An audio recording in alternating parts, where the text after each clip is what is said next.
istrinya baik, anaknya pasti baik. Betul. Tapi kalau suami baik, anak belum tentu baik. Betul. Kita ulang sekali lagi, bisa? Kalau istri baik, anak pasti baik.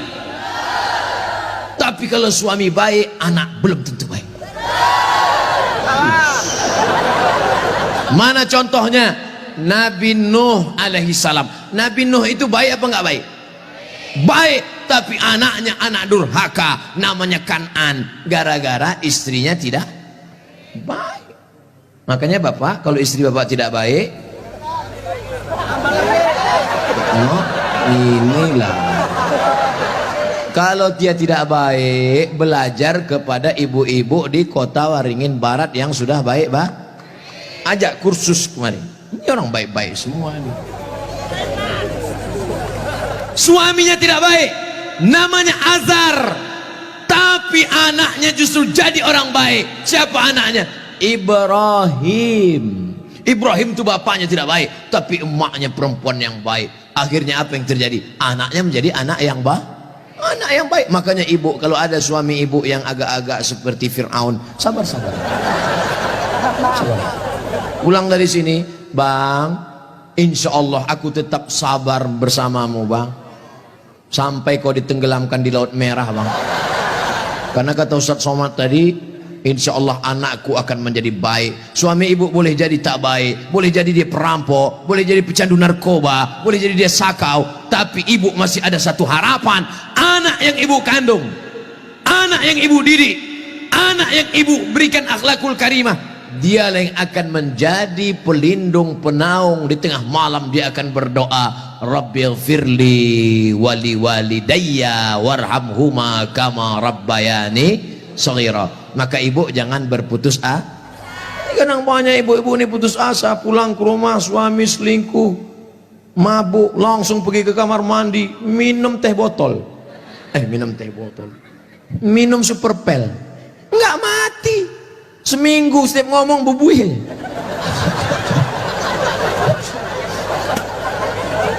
Ibu harus tegar, ibu harus kuat, ibu ada harapan. Harapan ibu siapa? Anakku akan jadi polisi, amin.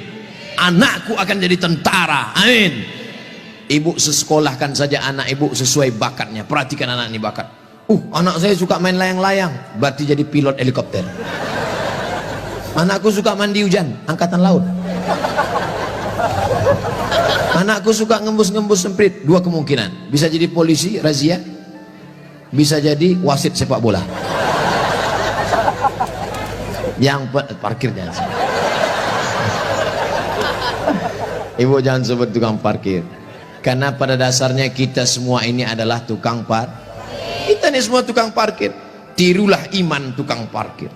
Mobil mewah harga 2 miliar. Mundur ke tukang parkir. Setelah begitu diambil mobil ini, adakah tukang parkir yang marah? Gak ada. Ada nggak tukang parkir ngamuk-ngamuk? Kenapa mobil ini diambil? Saya sudah menjaganya 2 jam. Gak ada. Kalaupun ada berarti gila. Kita itu juga di dunia ini sama seperti iman tukang parkir. Mobil itu titipan, rumah itu titipan, anak itu titipan, kebun itu titipan.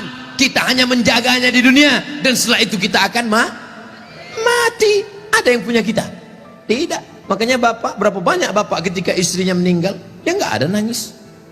Pas ditanya, bapak nggak nangis? Titipan Pak Ustadz. Ustadz ini ceramah nggak enak, pas giliran mati istri aja. Oke, sekarang kita balik. Berapa banyak ibu-ibu yang imannya sudah mantap, dia menganggap ini semua titipan, hilang tidak apa-apa, meninggal suaminya, dia tegar. Ibu nggak nangis, titipan Pak. Tapi ada satu ibu menangis, papa, jangan kau tinggalkan mama sendiri, Pak. Pas ditanya sama tetangga, ibu nangis kenapa? Warisan dikit. Tapi itu tidak ada di Kobar. Jauh di sana, jauh di pinggiran-pinggiran Pangkalan Bun. Yang di sini semuanya baik-baik, betul? Ibu menerima mereka bukan karena hartanya, tapi karena mereka mampu membimbing ibu dan anak-anak mencari ridha Allah Subhanahu wa taala. Ibu yang malam ini datang menggendong anak, ibu yang malam ini datang menyusukan anak, insya Allah anak itu yang nanti akan menjadi pemimpin bangsa di masa depan. Makanya ibu sabar-sabar. Berapa kali ibu diusir dari majelis karena anaknya menangis, betul? Mau akad nikah, aku nikahkan engkau dengan anakku dengan mahar seperangkat alat sholat.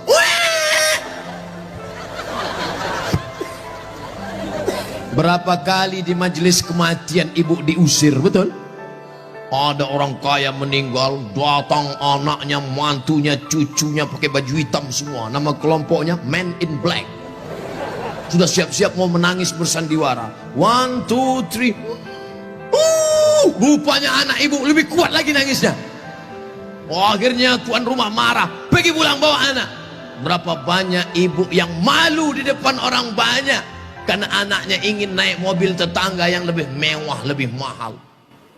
Tapi hari ini kesedihan ibu terbayar karena anak ibu adalah anak-anak yang soleh. Siapa yang lebih berbahagia, ibu apa bapak? Kan ibu bisa ngandung karena mereka kan. Sekarang saya tanya, siapa yang paling berbahagia, ibu atau bapak? Mereka tetap bertahan, Pak. Bapak Ibu yang dimuliakan Allah Subhanahu wa taala, siap menjaga persatuan? Jaga persatuan, karena negeri yang kita bangun dengan indah ini akan jadi hancur berkeping kalau tidak ada persatuan dan kesatuan, betul? Maka persatuan ini sama seperti tiang gawang. Kok Ustaz tiba-tiba ingat tiang gawang? Itu tiang gawang, itu tiang gawang. Ibu jaga gawang, jangan sampai kebobolan. Bapak striker, penyerang. Papa, silakan kau pergi sejauh mata memandang, tapi di hari petang kau harus membawa uang. Untuk apa? Untuk anak-anak kita, supaya dia tidak makan riba, makan haram. Striker tidak pernah diejek oleh kiper. Kiper tidak pernah marah-marah. Apa kata kiper? Hei striker, kok enak aja di sana, tolong gantian kau jaga sini. Tidak ada, karena mereka sudah siap bagi-bagi itu, bagi tugas. Ceramah di tanah lapang, Ustaz Somad. Ceramah di stadion, Ustaz Somad. Ceramah di TV, Ustaz Somad. Ceramah di YouTube, Ustaz Somad. Tapi yang ngajar di pesantren, yang ngajar di ma'had, yang ngajar di sekolah, para habaib dan ulama, kami udah bagi-bagi tugas. Makanya Habib ulama nggak pernah ngaji. Apa itu Somad itu? Ceramahnya di lapangan aja. Apa itu Abdul Somad itu? Ceramahi ibu-ibu aja. Ustaz gatal. Kan kita udah bagi-bagi tadi. Makanya nonton jangan sepotong-sepotong. Kesana 45 menit, kesini 45 menit, belum, sebentar lagi habis. Masya Allah, tabarakallah, masih lama rupanya. Saudara yang dimuliakan Allah Subhanahu wa taala, di tempat laki-laki Abdul Somad bicara 3, bersama, jaga persatuan kesatuan. Yang kedua, ramaikan masjid dengan sholat berjamaah. Yang ketiga, makmurkan masjid dengan belajar agama, fikih, hadis, tafsir. Siap mengamalkan yang 3? Yang perempuan, yang pertama, ibu jangan sedih, ibu jangan depresi, hadapi masa depan. Didik anak-anak menjadi anak-anak yang soleh dan solihah. Ada pondok pesantren di Kobar. Tamat SD. Sebelum SD jangan sedih, kasihan. Ingusnya 12. Kalau 11 itu biasa, bengkok. Belum sampai hati. Ustaz Somad dulu pesantren, saya masuk pesantren tamat SMP, kegedean. Yang paling bagus taman SD, masuk pesantren. Siap memasukkan anak ke pesantren taman SD? Janji. Ibu ingat, ibu punya uang banyak, belikan dia gadget, belikan dia motor, belikan dia mobil. Dia kaya, dia banyak uang, dia ganteng, dia cantik, tapi dia sakau, gemetar, sakit, gak ada gunanya. Makanya benteng terakhir menjaga anak-anak kita adalah pondok pesantren. Tapi pesantren ini kadang-kadang nasib bak kerakap tumbuh di batu, hidup segan mati tak mau. Santrinya 1000, WC-nya 10. Ngantrilah santri-santri, wajahnya biru, menahan serangan. Maka ceramah saya di Palembang, Ustadz Abdul Somad, saksikan hari ini sumbangan 52 unit. 52 unit apa Kiai? WC. Mantap, bagus, itu yang perlu. Maka yang kaya-kaya datang besok pondok pesantren. Nggak ada gunanya pengajian banyak-banyak, mubazir. Innal mubazirina kanu ikhwana syayatin. Orang mubazir saudara setan. Kalau ada orang kaya tidak peduli pesantren, kalau ada orang hebat, pejabat tidak peduli pendidikan agama, mubazir.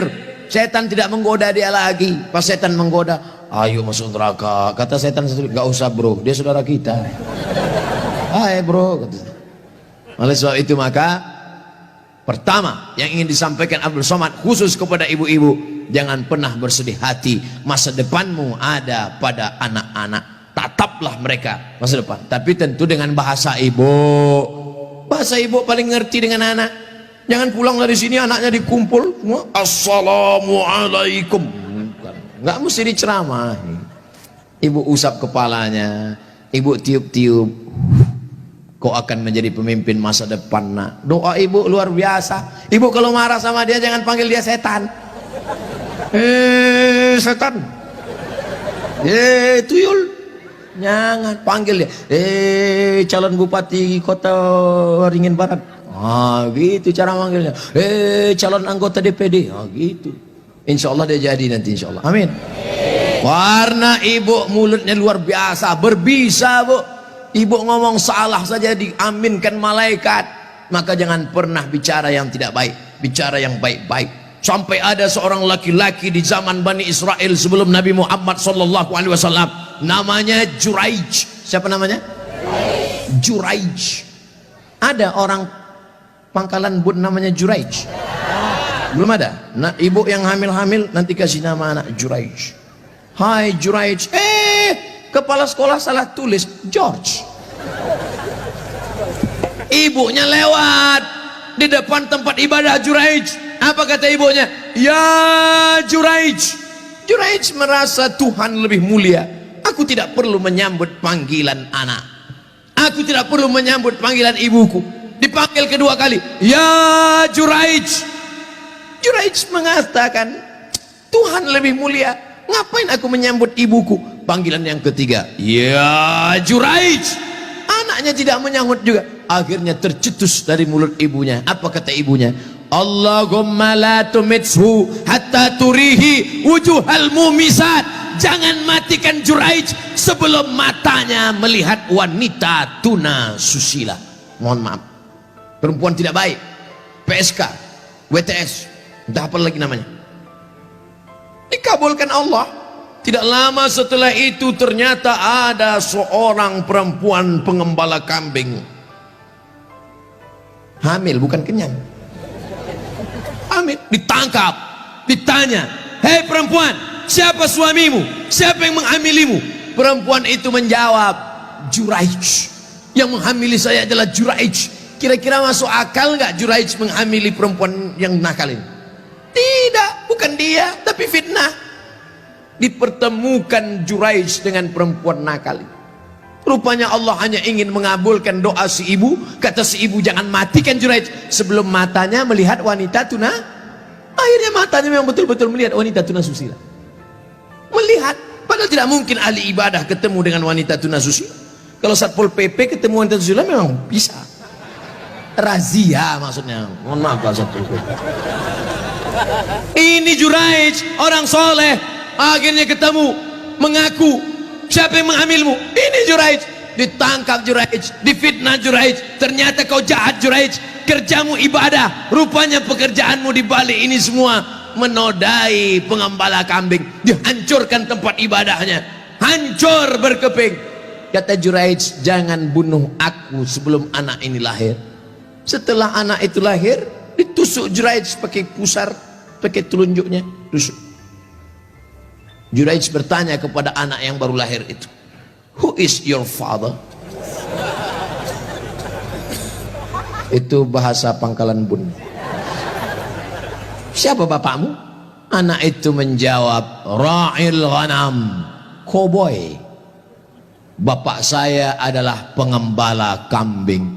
Akhirnya mereka cium kaki Juraij, mereka bangunkan tempat ibadah Juraij dari emas. Juraij tersenyum. Ini skenario Allah hanya ingin menunjukkan betapa makbulnya doa seorang. Kira-kira ibu bisa nggak menceritakan itu ke anak cucu ibu nanti? Nggak usah dihafal, hidupkan aja MP3-nya. Cari nanti Abdul Somad Pangkalan Bun, Abdul Somad Official, subscribe, like, and share. Anakku, kau jangan melawan ibu nak, karena kalau ku katakan kau jadi katak, kau langsung jadi hantu. Nih ceramah Ustadz Somad tadi malam, dengar baik-baik. Gimana? Iya mah, itu insya Allah ibu anaknya semua baik-baik ya. Yang lalu-lalu apa boleh buat tai kambing bulat-bulat, nasi sudah jadi tai ayam. Nasi tidak bisa kita rubah lagi bu, tapi yang akan datang kita perbaiki. Cucu-cucu yang sudah lahir sudah besar nggak bisa lagi, tapi ibu punya anak perempuan, kasih tahu sama anak perempuan ibu, kamu kalau hamil banyak-banyak baca sholawat. Kalau ambil kata kiai, kata Habib, banyak-banyak baca surat Yusuf nak. Tapi dia salah sangka, disangkanya kalau baca surat Yusuf anaknya ganteng macam Nabi Yusuf. Pas lahir hitam pesek pendek.